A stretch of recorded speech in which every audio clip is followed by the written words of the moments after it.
I'm going to present what is the work the IEA has been done with the ICRP proposal for protection of the environment. I like to make an introduction with how the IEA see the ICRP proposal with the eyes of a user of the method.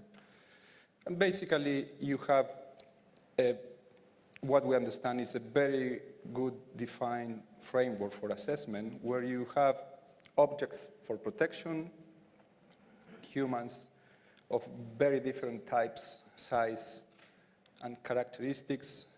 And also you have, of course, an incredibly large number of different species. And for that, the protection of those objects, the ICRP define reference persons and reference plants and animals, which is an assessment reference. In both cases, when you have information on the source, you know the exposure pathways, and with dosimetric models, you can calculate reasonably well the dose to those references. Next step is that you put those references in an exposure condition.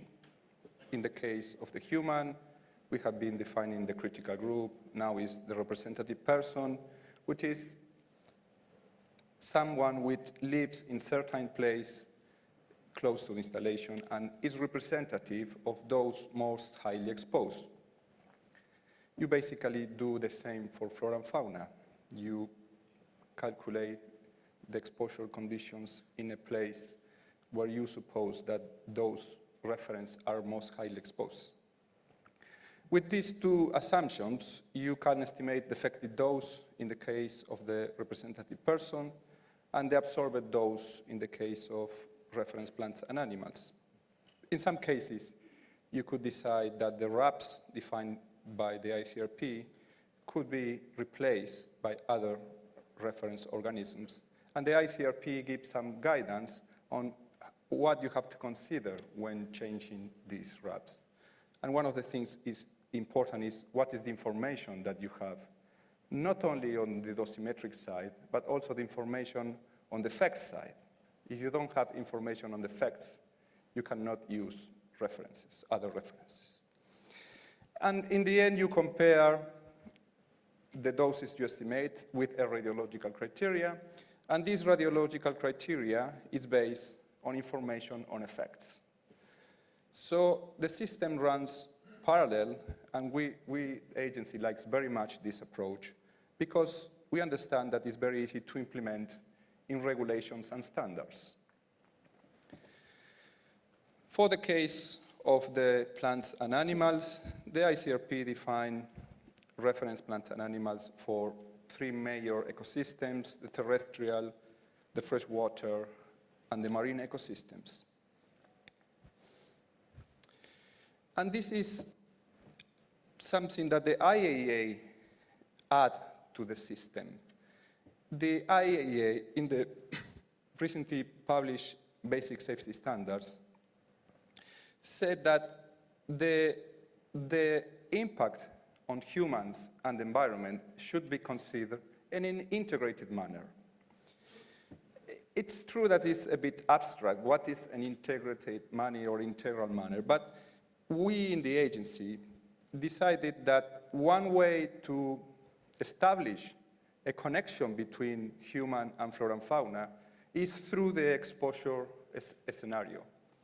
And I will explain later this, but basically it's true that the systems run in parallel, but you can connect both systems of protection when you define an appropriate exposure scenario. Now I go to another topic. This is the law. This is what the London Convention, which is an international convention signed in 1972 and which started in 1975, is a a convention which now has 87 contracting parties, and the objective is to promote the effective control of all sources of marine pollution. The agency has been, from the beginning, the international technical advisor in matters related to radioactive materials. From the beginning, the agency in 1975, in the first meeting of the London Convention, advised on what radioactive materials could be dumped in the oceans and what could not. Dump within the convention means that you go with a boat to somewhere into the ocean and you discharge from the boat to the bottom of the ocean. This is the dumping. At those days, we regulated, or we helped the convention to regulate that low-level radioactive waste could be dumped in the oceans. This was a legal thing to some point in the history. And we also provide technical advice on how the packages for this low-level waste should be in order to ensure that the practice was safe. However, in 1993, there is a change in the London Convention decisions, and they decided that now no radioactive waste could be put in the oceans since 1993. And this is a decision that the convention took by themselves. So during those years of, let's say, legal dumping, dumping within a regulatory systems, this is the result of the dumping. And I know that the numbers are very little, but I will show later a table. So many countries in the world which has low-level radioactive waste use the ocean as a place to disposal. This is the cumulative disposals in degree boxes, degree shape. And you see that in 1993, this stopped. And also you see that the radioactivity, the amount of radioactivity, the inventory is decay corrected in the line. The numbers are a bit impressive. The cumulative could be estimated in 85,000 more or less terabecquerels. But when you compare this with the natural radioactivity in the oceans, really you are 2 or 3 orders of magnitude below the natural radionuclides in the ocean. So really, the impact, when you put in perspective, is not that important. However, the convention was very successful in limit the entrance of radioactive materials to the ocean. So what's the problem? We hear that a few lessons, chats before, that radioactivity is almost everywhere. And many materials which are candidate for dumping have traces of. This was the problem. A clear example is if you go to a harbor and you make some dredging to improve the operationality of the harbor, you could find radionuclides, for example, coming from the hospitals, coming from a nuclear industry, also coming from fallout. So in the terms of the convention, you could not put this dredging material in another place in the ocean. So this was really a problem. So the London Convention started talking with the agency, and in cooperation with them, we developed the concept of de minimis, concepts and criteria for de minimis. We will later see that this is related to the radiation protection concepts of exclusion and exemption. But I think that the London Convention's audience is mostly lawyers. So I think that they are very happy when we talk about the minimis, because this is a connection with law, with some traditional law. I will see in next slides. So After that, in 1999, they request the agency to provide a procedure to be incorporated in their guidance. The guidelines of the London Convention are very broad, cover chemical, other kind of pollutants, fuel, and also has a chapter for radioactivity. So in 2003, the procedure to assess radioactive material and decide whether it could be dumped because it could be considered de minimis was approved by the London Convention. At the same time, the radiation protection community have been talking that the assumption that we used to say that protecting humans, you provide protection to the environment was challenging. That were the days of the International Conference on Stockholm. So immediately, the London Convention urged, and this is the text in the London Convention reports, they urged the agency to produce an additional assessment to include now marine flora and fauna. As it states there, before the assessment only consider humans in the assessment, now they request the explicit assessment of flora and fauna. It's interesting to know that this was 10 years ago. And it took 10 years to the IEA to develop this procedure. Not only because the topic is challenging itself, but also because there are no methods, there are no criteria, there are no concepts. So the ICRP, during all these years, produced the concepts, methods, and criteria that the agency needs to make the new proposal. In this case, the proposal would be to assess not only humans, but also to assess flora and fauna.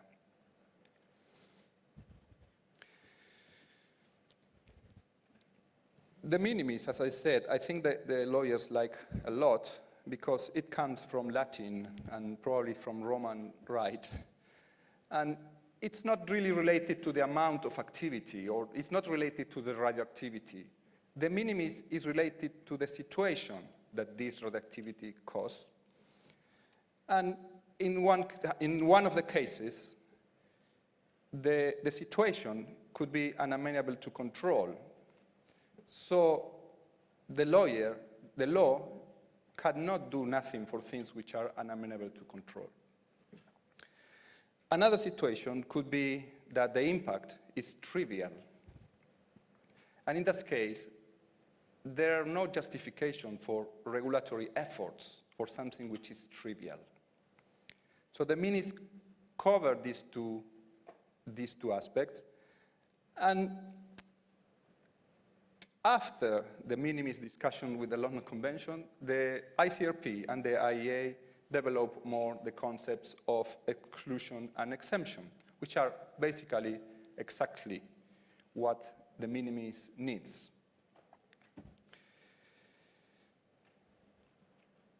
I will jump this because I am short of time, but basically, using the concepts of exclusion and exemption, we develop a method to authorize the dumping of radioactive material in the ocean because it's de minimis.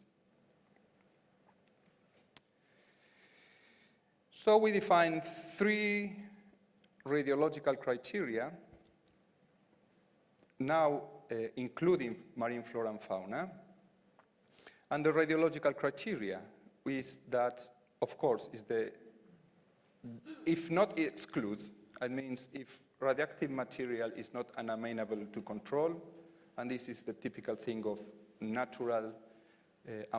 normal amounts of radioactivity concentrations in the material, then you have to do an assessment to verify that the radiological impact is trivial. And for the case of humans, we use a dose of the order of 10 microsieverts in a year. We also consider collective dose, the dose of about 1 month sievert in a year. And also we now include the ICRP reference plants and animals, and we had to demonstrate that the absorbed dose rates to flora and fauna are below the DCRLs.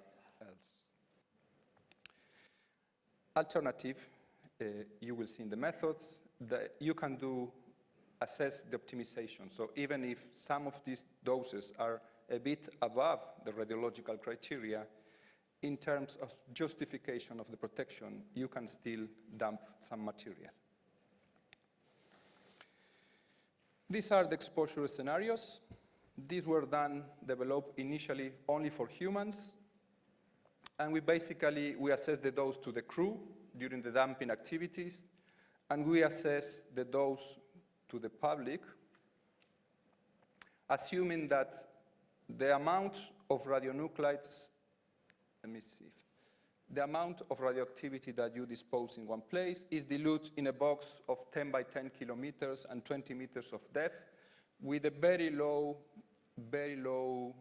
speed of the water, and that these sediments immediately go into all the box and goes to the water, the sediments, and the sediments in the bottom of the sea. So basically, these are the pathways we consider, external and internal for the crew. We, of course, consider food ingestion for humans, living near the area of disposal, and also using the beach for some time during the year and receiving external and internal radiation because living in the beach. And this is how we link the scenario. We use the same box model and the same location, and we calculate doses to the ICRP referent plants and animals. So this is a very simple and straightforward approach.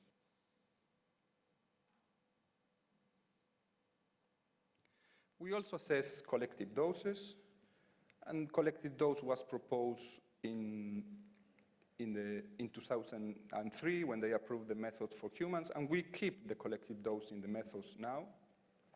And we assess in a very practical way collective dose to the crew and collective dose to the members of the public with very generic and conservative factors, and we sum the two collective doses to compare to the radiological criteria. So this is basically the procedure, and I think it's interesting to see that it contains a lot of radiation protection principles and a lot of things we had been talking this week. If you cannot exclude the radioactive material,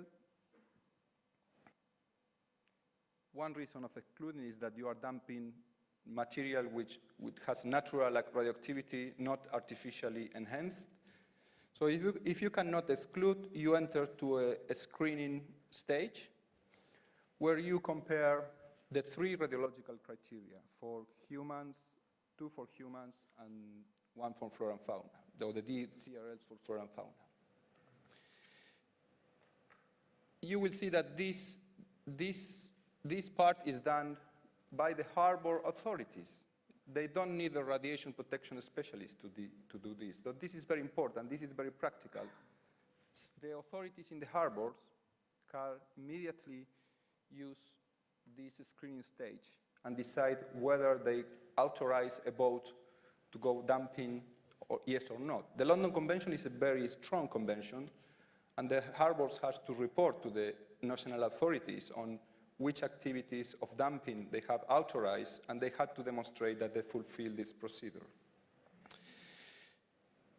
If, for some reason, you are not immediately below the reference criteria, you enter in a more detailed stage, and here probably a regulatory authority should be involved. And in this case, we just give the opportunity to assess case-by-case individual doses to human, collective doses, and also the doses to flora and fauna. Basically, in these levels, you can decide to refine the assessment.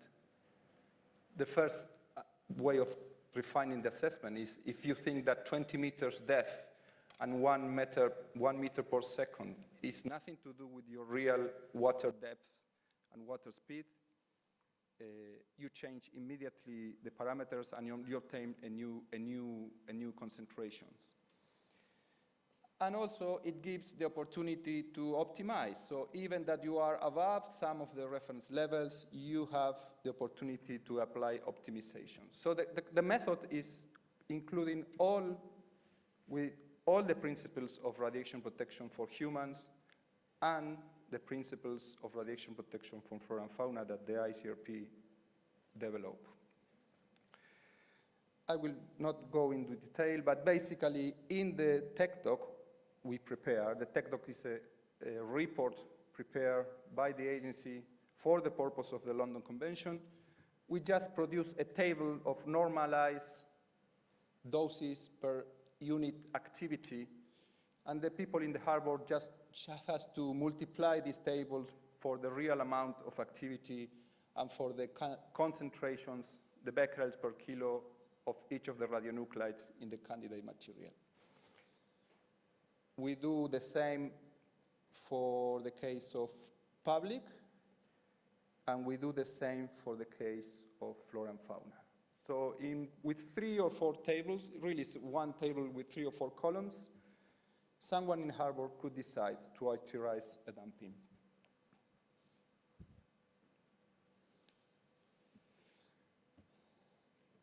So I didn't put my conclusions now, but these are the conclusions. We have a technical meeting with experts representing the London Convention contracting parties.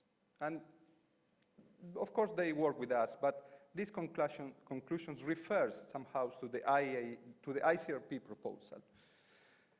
These experts said in June 2012 that the method developed by the IAEA is technically sound and robust, and that the addition of flora and fauna has not altered the complexity of and the efforts needed to apply the approach. They also say that the method responds to the request of the London Convention and appear to satisfy their requirements, and they suggest a period of testing. We run a period of testing. The member states test their own data against the tables, and they assess the doses, and they decided that the method is good to be applied. So last week, I was in London in the 35th consultative meeting of the contracting parties of the London Convention. These were my conclusions at that meeting. The agency believes that the proposed assessment procedure is based on the state of the art in radiological protection of the environment. The method is in line with the ICRP international recommendations, and it's in line with the IAEA international safety standards. And we conclude that the use of this procedure will be useful to protect the marine environment, use the marine resources in a sustainable manner, and without imposing unnecessary burden to the potential users. And we were lucky because the meeting approved the method. And they will incorporate in the guidelines. So I will end my presentation with a statement, not with a conclusion. We already hear some of my conclusions and the conclusions from the experts of the London Convention. And I like to say that the IAEA procedure to assess the radiological impact of materials candidate to be dumped in the sea in connection with the London Convention is the first international application of the ICRP approach to demonstrate the protection of flora and fauna. Thank you very much, and these are my coordinates.